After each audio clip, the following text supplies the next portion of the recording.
Hey guys, welcome back to my channel. আজকে আমি তোমাদের সাথে এনেছি একটা খুবই ইয়াম্মি পাস্তার রেসিপি। চলো দেরি না করে স্টার্ট করা যাক। তো প্রথমে আমি এখানে পাস্তাটা হাফ টিস্পুন অলিভ অয়েল আর হাফ টিস্পুন সল্ট দিয়ে ভালো করে বয়েল করে জলটা ছড়িয়ে রেখেছি। তো এখানে আমি এই ভেজিসগুলো অ্যাড করব। এখানে আছে স্প্রিং অনিয়ন, ফ্রেশ বিন, রসুন, কর্ন, টমেটো, কোরিয়ান্ডার লিভস আর পালং শাক। আর দিয়ে দেবো একটা কাঁচা লঙ্কা। টেস্ট অনুযায়ী তোমরা লঙ্কাটা কম বেশি দিতে পারো। তো আমি এই কুকিং অয়েলটা ইউজ করেছি, যেটা অলিভ অয়েল। তো এখানে আমি তাওয়াতে 1 টিস্পুন মতন অলিভ অয়েল দিয়েছি। খুব কম তেলে কিন্তু এই পাস্তাটা হয়ে যাবে। প্রথমে আমি রসুনগুলো দিয়ে দিয়েছি, তারপরে আমি একে একে এখানে টমেটো কুচি আর বাকি ভেজিটেবলসগুলো দিয়ে নেব। তো রসুনগুলো পুরোপুরি গোল্ডেন কালার হয়ে যাবে আর ভেজিটেবলসগুলো কিন্তু ভালো করে ফ্রাই হয়ে যাবে।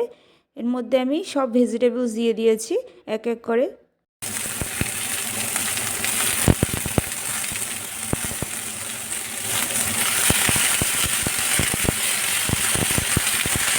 তো এখানে ভেজিসগুলো কিন্তু ফ্রাই হয়ে গেছে। এটা আমি একটু টাইম রেখে দেবো ঠান্ডা হওয়ার জন্যে। ঠান্ডা হয়ে গেলে আমি এটাকে মিক্সিং জারে ট্রান্সফার করব। এর মধ্যে আমি 1/3 কাপ মতন দুধ অ্যাড করছি আর এর মধ্যে হাফ কাপ মতন জল অ্যাড করে এটাকে একটা পেস্ট বানিয়ে রাখবো।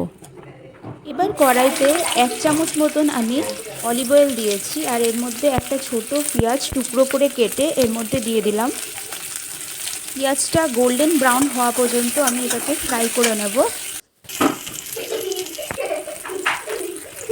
এবার আমি যে ভেজিটেবলটা পেস্ট করেছিলাম সেটা এর মধ্যে অ্যাড করে দেব। যদি মনে হয় বেশি গাঢ় হয়েছে, এর মধ্যে একটুখানি জলও তোমরা দিয়ে নিতে পারো। আর এর মধ্যে আমি স্বাদ মতন নুন দিয়ে দেব। এটা ভালো করে নাড়াচাড়া করে নেব আমি, যাতে নুনটা ইউনিফর্মলি মিক্স হয়ে যায়। এবার আমি এর মধ্যে আগের থেকে সিদ্ধ করা পাস্তাটা অ্যাড করে দেব।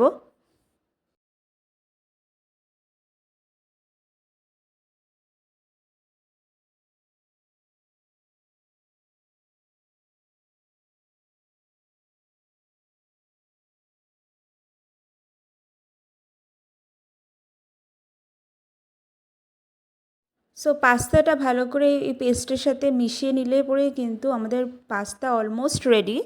আর আমি এর মধ্যে একটুখানি অরিগ্যানো অ্যাড করে দেব, যাতে টেস্টটা আরও এনহ্যান্স হয়ে যাবে। তোমরা যদি চাও তাহলে তোমাদের টেস্ট অনুযায়ী এখানে চিলি ফ্লেক্সও অ্যাড করতে পারো। তো রেডি আমাদের হেলদি পাস্তার রেসিপি। তো যদি ভালো লাগে রেসিপিটা অবশ্যই জানিও আর সাবস্ক্রাইব করে দিও চ্যানেলটাকে।